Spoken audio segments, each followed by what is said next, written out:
Hello and welcome everyone to our lunchtime session, Single-Handed Sailing with Azure Red Hat OpenShift, navigating the managed Kubernetes platform. At first, I'd like to introduce us. Next to me is Markus. He's a service manager at Austro Control, which is the federal air traffic navigation service provider, where he's responsible for the development and operations of about a dozen internal applications. My name is Philipp. I'm in the EMEA Black Belt team for managed OpenShift at Red Hat, where I mainly focus on Azure Red Hat OpenShift. So what could you expect from our talk? First of all, I'd like to disclaim that this is not a technical talk. We will not dive into technical details. I will start with a fictional journey towards a custom application platform. And afterwards, Markus will present the real-world implementation of a managed application platform. And after that, we will have some time for some Q&A, which will take place mostly in gather time. So I'll jump right in. So my fictional journey starts with the developers. And the developers, they say, we need a modern platform to run our applications. They say this to their internal IT team. They meet after they got the requirements from developers, and they decide, let's build a Kubernetes platform for our developers. Afterwards, they are planning their trip. They figure out where they want to where their journey ends, and they think about all the things that they have to do on their journey. They divide it into 4 segments, and afterwards they see Kubernetes on their horizon. They're at the start, and they're eager to get to the destination. And the first segment starts. Since they want to do it on-prem, they're first thinking about hardware and networking. So the hardware specialists are thinking about physical servers, their sizing. The networking team is thinking about their network infrastructure, all the load balancers, DNS, IP routing, firewalls. They're doing some capacity planning. They're thinking about the hardware life cycle, if they have enough rack space. And maybe their preferred hardware vendor is out of stock, so they can't order all the service they need. And this takes quite some time to think about that and get some architecture in place, which they want to use to run their application platform. Then they go to the second segment, and they think about their hypervisor. So they are probably using something already, for example, VMware, some other stack. So they think about the storage implementation, all the requirements that the applications have about IOPS and storage size and things like that. They think about the compute, what hardware they would need to provide and specifications. They're deciding on their setup of the software-defined network. Again, the lifecycle management of the virtual machines, how they do updates of the hypervisor, about security hardening. So they fulfill all the policies that they get from the security team. They think about observability to integrate it into their central monitoring and logging stack. And of course, they plan for the disaster.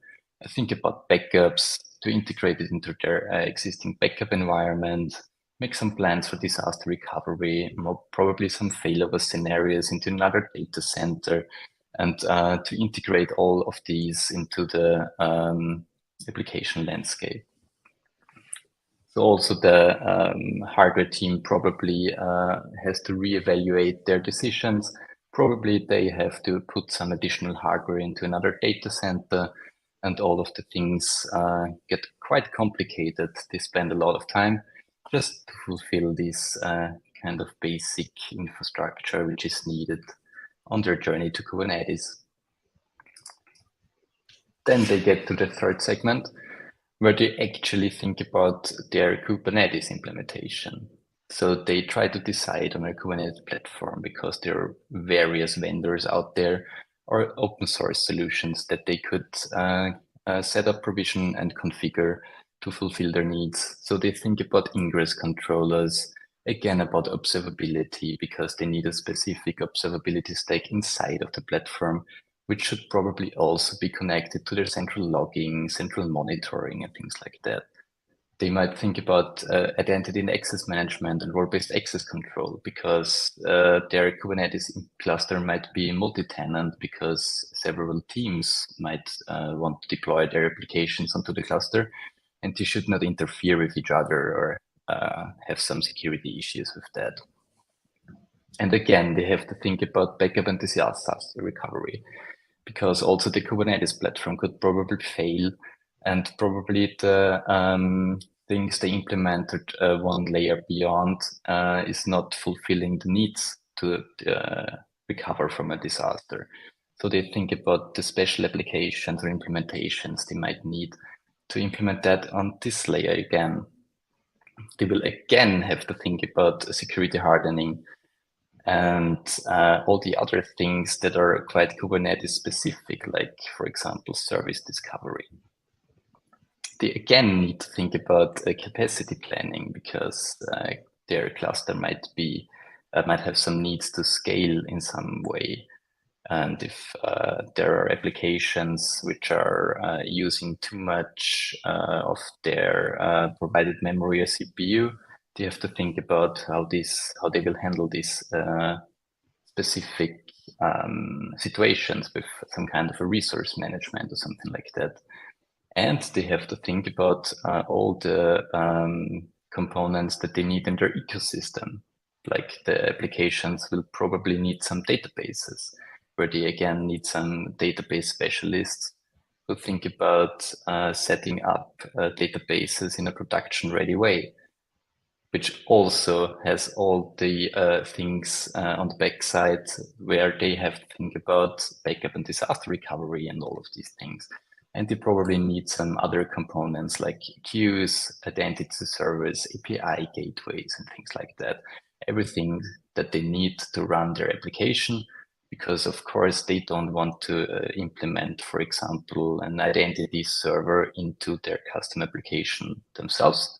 So they probably want to use something that is already there and just attach it to their application.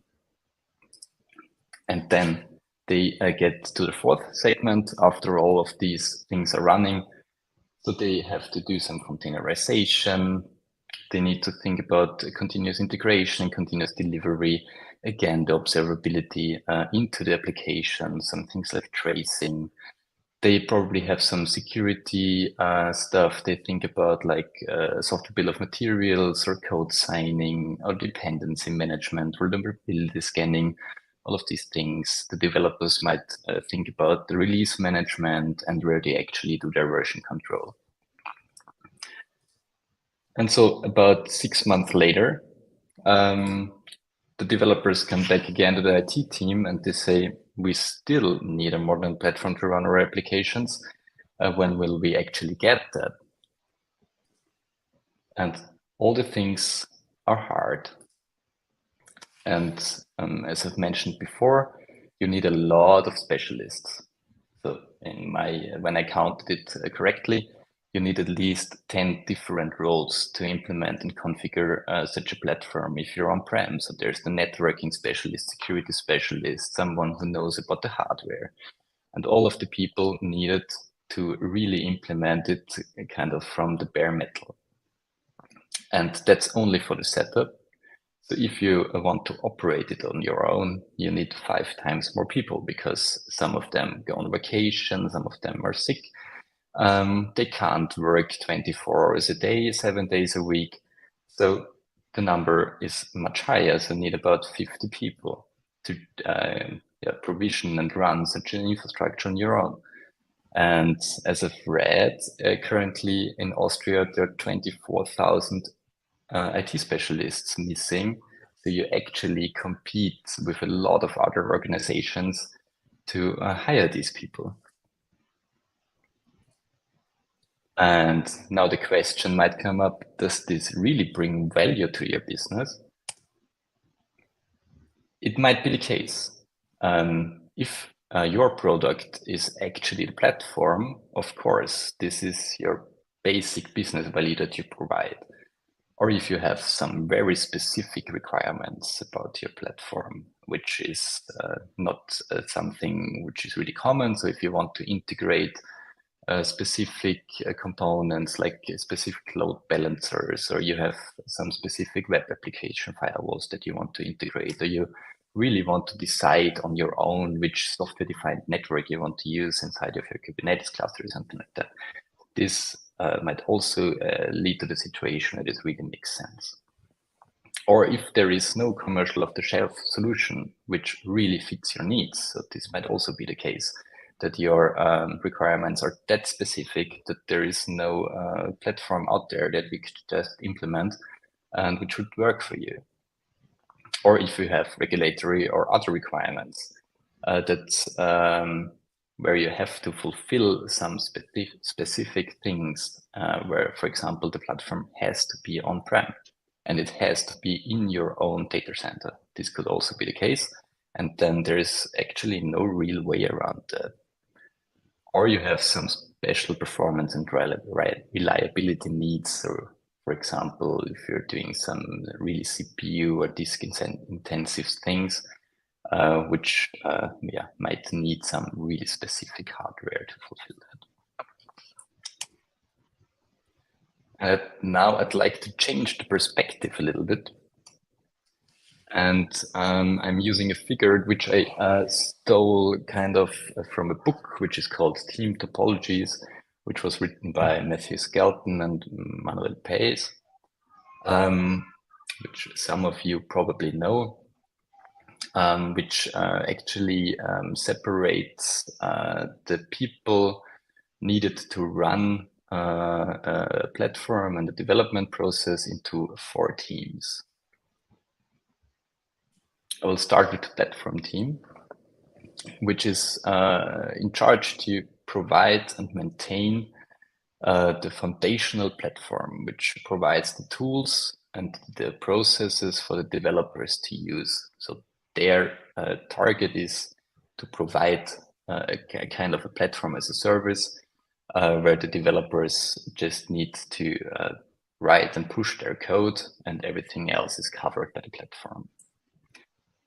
The second team is the stream-aligned team, which is a cross-functional team. And the most important part is that this team focuses on delivering value to customers. So this is most likely the development team in a business unit, which actually produces things that deliver value. Then a quite important concept is the concept of an enabling team, which helps the stream-aligned teams to efficiently use the tools and processes provided by the platform. So most likely the enabling team are some people from the platform team, which are going into the development teams and just tell them about the tools and processes which are provided by the platform and help them to implement that. And the complicated subsystems team, which is responsible for complex components. So this might be, for example, an identity server or a database or a queue or something like that. So they are kind of separated, and the tools that they maintain are shared across multiple stream-aligned teams. So just to get back to that figure, the topics I've mentioned before. So for example, provisioning the hardware, the network, the hypervisor, thinking about security, storage, observability, the Kubernetes platform itself, and things like that, mainly in the area of the platform team. Databases might be shared between the platform team and the complicated subsystems team. So probably the platform team will just provide the database servers, and the complicated subsystem team will manage and tune them. And the stream-aligned team is usually the development team. And in most of the cases, the business value is only in the development team, because all of the other teams are just supporting the development team to fulfill their tasks, which might lead or should lead to something that actually brings value to the business and value to the customer. So the question that might also come up is, do you need the specialists all the time? Because if you've provisioned the platform and all of these things, there might be not so many things that you want to change all of the time. And so it might be better to tap into the knowledge of others and focus on your business and again, bring value to the customer. And so some examples. For example, the hyperscaler might run your infrastructure. So you should probably use managed services, which take away at least a lot of the operational tasks that you have in your day-to-day business if you run it on your own. So they will take care of the lifecycle management.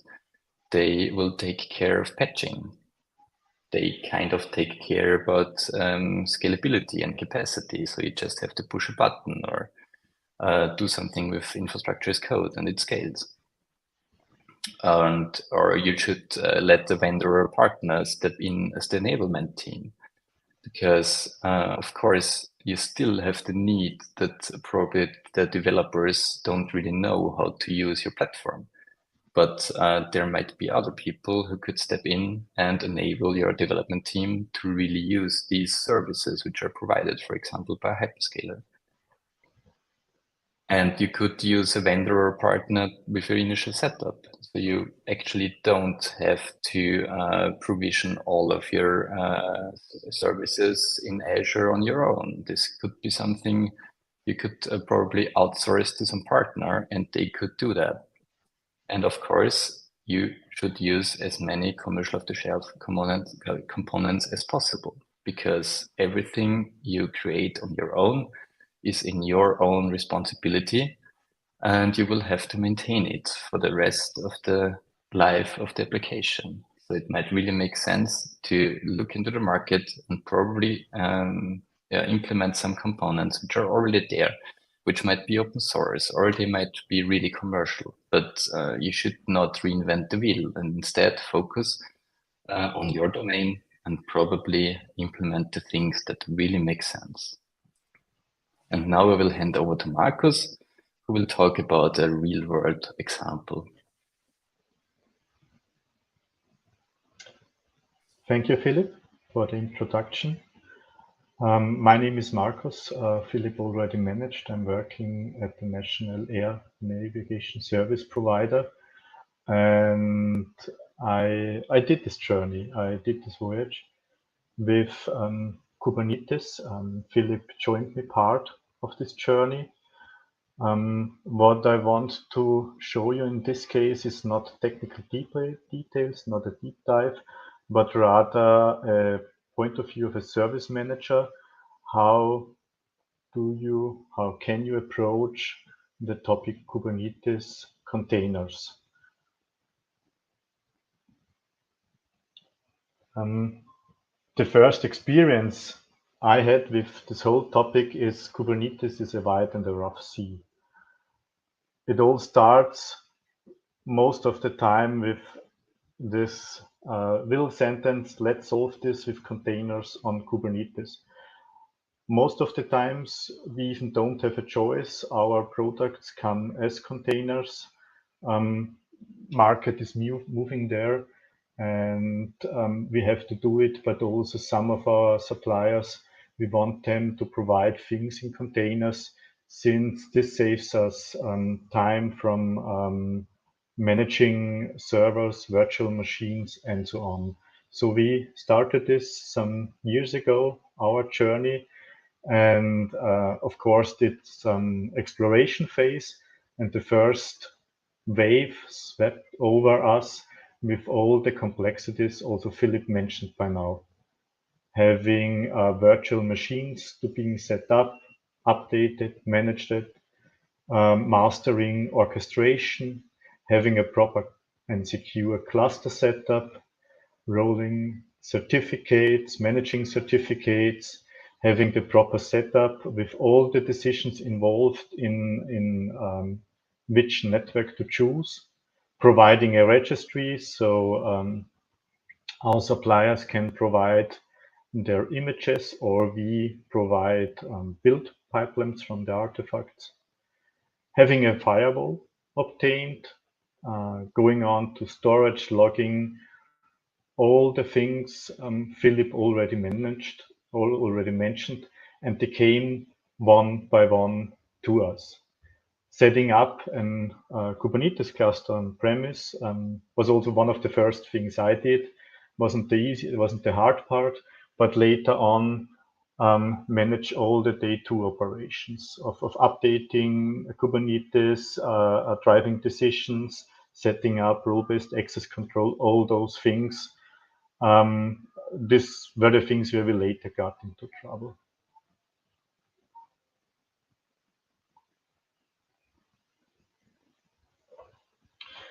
At a certain point, also from the beginning, we cared, what do we want to take care of? And this is a good question for every time starting a thing. And our credo is, we enable our employees to achieve more. Our main business goal is to provide functionalities to our employees. And this might differ for different, if the platform is your product, there's a different answer. But we start at the application, and this is also my task as a service manager. I provide services, applications, and this is my main goal. Everything additional doesn't drive business value for me. And in this chart, you see our effort, beginning with the application, which is rather small. We have an customized product, which we wanted to deploy. Leading from this product was intended to run on the Kubernetes platform. We took a dive into orchestration, into a cluster setup, set up the platform. Later on premise, set up a whole infrastructure with things we could reuse, like a firewall, virtual machines, networking, storage. But all this has to be incorporated and shared with specialists to have meetings, setting up firewall rules to have the registry being accessed from external sources, virtual machines, choose our host operating system. All those things together inflated our efforts around these products, and our target still was to provide business value, to have our employees to achieve more.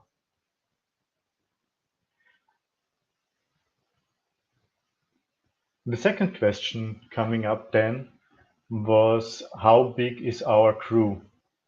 And there are big opposites, which I describe here, from big IT department, where you have a separation of concerns, many specialist roles, and all the modern topics around dev, ops, sec, DevOps, all those things, where you have plenty of people, and also many concerns where different people care for security, for the operations, for development.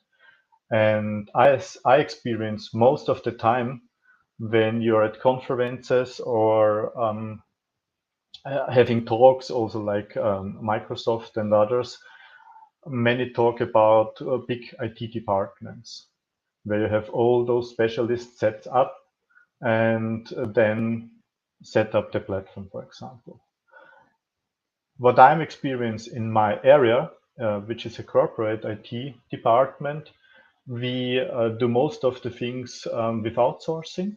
Most of the resources come from outsourcing. We ourselves are generalists, technical enthusiasts, but still caring about a lot of different aspects about our applications and services, from training our employees, managing budgets, deploying technologies, driving our suppliers to adopt new technologies like containers. And one of my main parts is integration work. And we are rather small team. We have the big advantage, we are very flexible and very agile. So all the things I tell now in the following, I don't require to have big team meetings where every officer of a separate concern is coming to the desks.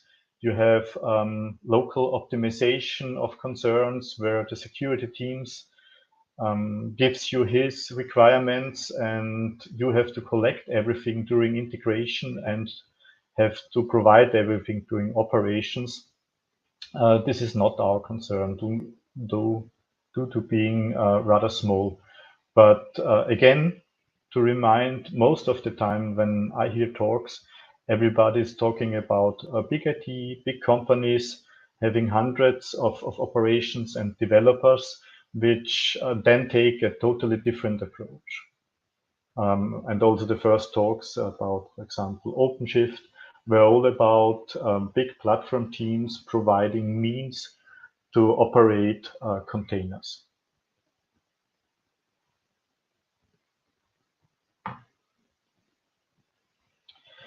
To differ these two types, for our approach, I came up with, during a talk with Philipp, I came up with the analogy of single-handed sailing. I'll first give you an idea what this means in the sailing area and how I do an analogy to operation integration tasks. Single-handed sailing doesn't mean you go by one hand on a sailing boat. It is a quite old term coming from the great sailing eras where a single hand meant one person. When you get a crew, you count the persons and you count hands. And single-handed means sailing only with a crew of one. One person on the boat able to navigate, control everything on the sailing boat. This means this one person does all the maneuvers from a central position on the boat, and he can operate everything from this one position.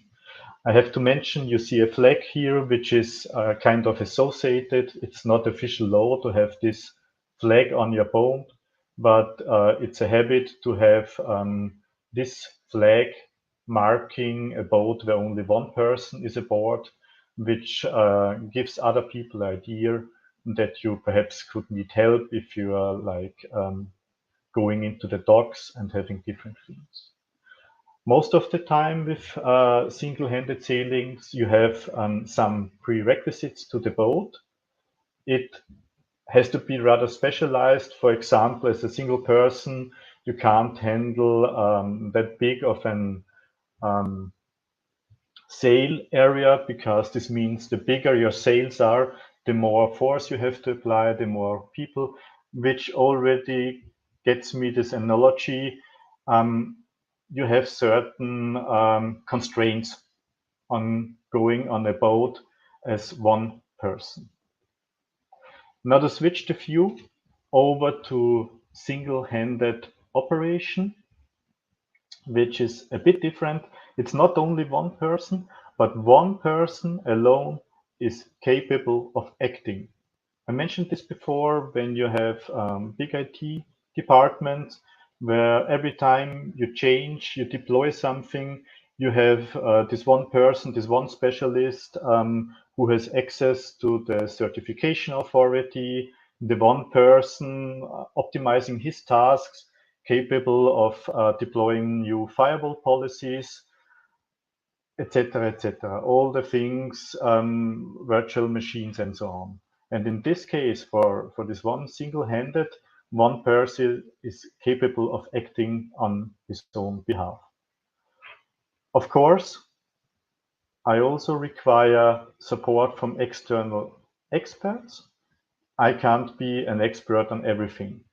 Some things during setup have to be set up properly. This is true even if you use hyperscalers, firewalls.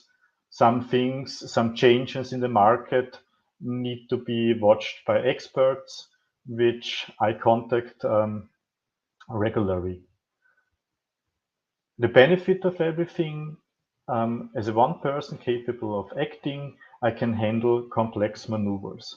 Imagine a complex maneuver like exchanging a certificate, where my example, sometimes you have 3 to 4 people involved from, for example, public endpoint, load balancer specialist, the one handle the certification authority, backend network, OpenShift cluster.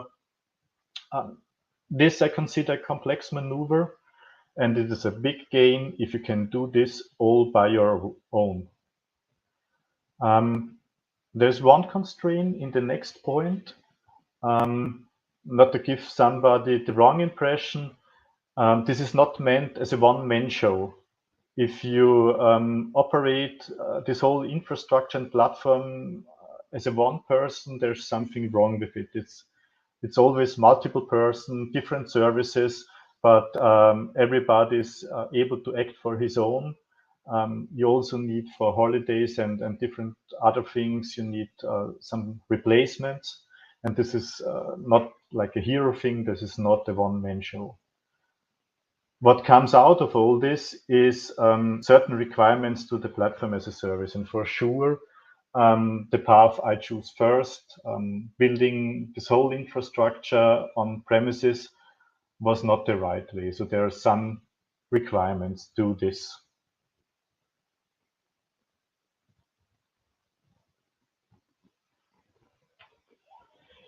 The big message here is Azure and Azure Red Hat OpenShift enable single-handed operations. I took the picture from my second slide and marked again my concern. In my example, this is one of my services, a digital signing solution, which was initially set up on premises and then moved to Azure Red Hat OpenShift. And this is the only thing I currently care for. We have all setup defined and done through GitHub Enterprise Managed User. And each resource here is automatically generated off code. Of course, we've heard it in the former talks. I start with building the digital signing solution through GitHub Actions. I configure the cluster via GitOps. I deploy applications via GitOps, and all the infrastructure in Azure is set up through GitHub Actions.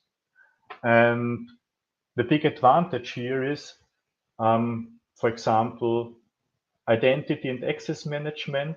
We use Microsoft 365. All our identity and access management is set up. We don't care anymore for multi-factor authentication. This is already set up, and we can leverage all the work done there here for our platform and infrastructure, and also for the services. So, for example, I mention it later, for onboarding new persons, they are added to our global identity access management. All the rules are applied, and they can use this login, this identity, to access GitHub Enterprise Managed Users, to access OpenShift, and all the interactions are visible in our theme. They are visible in our log analytics, can be traced with sign-ins. We get warnings when persons do different things. So all the work we already done for Microsoft 365 is leveraged here. And same for the other things. One, like mentioning prerequisites for the platform as a services, comparing the application gateway in Azure, which I consider more being cloud native than different products. In the beginning, we did lift and shift with our existing web application firewalls, which was too much of a learning curve to get all the requirements fulfilled.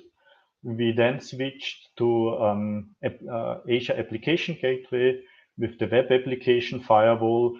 And in this case, I mentioned it later, this driven through GitHub Actions, it's a matter of hours to understand and change web application firewall policies, for example. And this continues on and on. All the experience we already made in Asia can be leveraged here. And since the products are more cloud native, it's rather easy to adopt them to our needs. And the managed service underneath is the Azure Red Hat OpenShift, which still gives us the movability to like have everything encapsulated in a Kubernetes environment. Everything concerning the application is done inside the platform. One exclusion, I always been talking with Philipp, is our database concern. Since I hadn't the time to dive into having databases provided on OpenShift inside the Kubernetes, we're just leveraging Azure SQL servers. And for the future, this will give us some pretty neat migration possibilities for moving on-premises infrastructure to the cloud. The summary here is Azure enables us single-handed operation. This made it possible to us from the beginning to deliver results with half an FTE in 6 months. I have a lot of different services. I did these projects over a span approximately 6 months. From the beginning, also talks with our suppliers for this digital signing solution, and together with external support, it took me this time. I don't mention now the setup of the cluster in there. This is mostly done by external experts from Microsoft or from other providers. And at this point, thank you, Dominic. This is the one providing help here. But what I want to point out are the single-handed maneuvers I'm now able to do by myself without getting any certifications, any deep knowledge of all the technologies involved here. And this is the big advantage of having a platform, infrastructure, and hyperscale at hand, which really drives what I always say is the cloud for us, Azure, is not about like primarily about cost savings, but about capabilities. And these single-handed maneuvers are the capabilities I get when I set up my Kubernetes OpenShift journey with Azure Red Hat OpenShift and the Azure infrastructure. To begin with, the cluster is completely configured with GitOps from source code repository. So if I do some, major changes, assigning new namespaces, projects, everything is done inside the repository, is done by myself and synchronized to the OpenShift platform. I've already mentioned before, if I want to onboard external developers, I can leverage the Azure Identity and Access Management. There's just one part missing, but I'm working into the direction to have developers onboarded as guests, which is a normal practice, and give them access to everything from OpenShift console to management GUIs. Everything is done over Azure Identity and Access Management, which takes a few minutes. There is no big meetings involved, and everybody has a visibility from the security team for the logins giving licenses, taking licenses, giving access to source code repositories, and so on. Yeah, rather easy part is provisioning databases. We use Bicep, Azure specific software design language, and GitHub Actions to provision our databases, which is also my service managers are able to do this in 1 to 2 hours to add additional databases, which in normal space takes, I think, days to weeks to have a database set up with all the meetings and all the networking done properly. Takes some time. Configure application deployment, of course, if I want to change the number of replicas, it is done by me over a Git repository with the possibility to have somebody in between if it's necessary to operate the GitOps synchronization mechanism. A good point, which I required for quite some time, is to debug the firewall traffic. This was possible for me without explicit training to have, for example, a mail function and login mechanism with a keycloak being debugged and get to the point where I can give a complete change request to the supplier to have the login process working. If you manage KQL, this is rather easy. Same for when I go to the World Wide Web with my applications, change web application firewall policies. Same topic there. Everything is set up as an Git, as a resource infrastructure as a code, and I have to add and change things, later have it reviewed if necessary, and provide access to my applications. The things we are currently finishing is updating certificates, which with all the different points where the certificates reside in the backend network, which is in the future done completely automatically without any interference. Roll out new versions, same for this, also done with GitOps over the Git repository, and there's no need to have any expert specialist involved at this point. And this slide now, there are these two messages.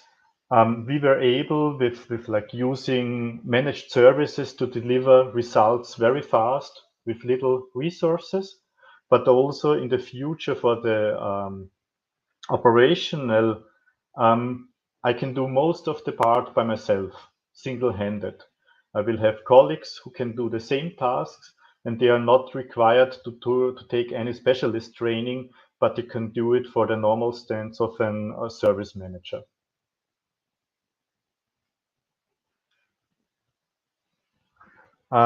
Short summary here.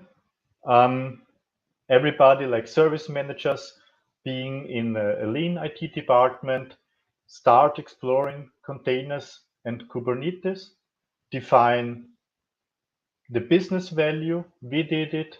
Our business value is with the applications. We have not the intention to have the platform as a product for others. We became clear about our crew, what we are capable of doing with our manpower. We later then boarded Azure Red Hat OpenShift and delivered results single-handed in a quite fast and efficient manner. Thank you for your attention, and if you want to talk about this topic, share your experience, get to know more about all this setup, meet us in Gathertown, and we can continue to talk about this. Thank you. Thanks a lot.